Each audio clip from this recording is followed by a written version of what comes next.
So guys, good afternoon, no? So may follow-up answer tayo kasi may follow-up question si comment ni Sir Dalumpines, no?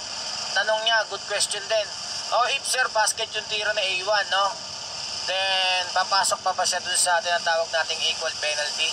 So, hindi na po siya magkakaroon ng equal penalty kasi yung tira po na A1 ay successful, no? Kanina, unsuccessful eh. So, ang gagawin natin dyan, dahil successful yung tira na A1, since siya po ay involved doon sa throws the ball, so hindi po siya yung titira ng free throw, no? Yung dahil magkakaroon po siya ng disqualification for non-contact foul eh. So yung i-designate po na kanyang mangyayari, matatapon po siya eh. So ngayon, dahil na-thrown out po siya, yung papalit po sa kanya, yung po titira ng free throw, no? So, ganun po yung mangyayari po dyan.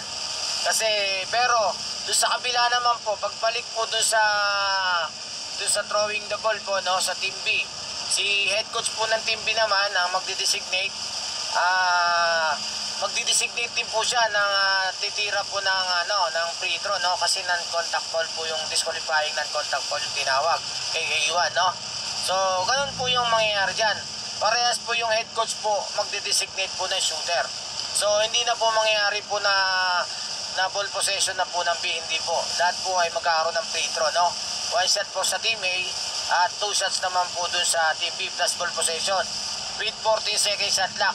Doon po ang throwing natin dun sa pinaka opposite ng scorer's table.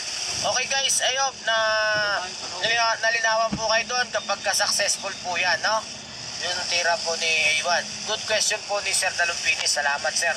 So yan, para continuous po yung natin, no? Yung scenario natin kung paano po natin re-resolvehin pag ganyan po yung nangyari. Okay, salamat po palagi dun sa mga comment ninyo sa mga video ko.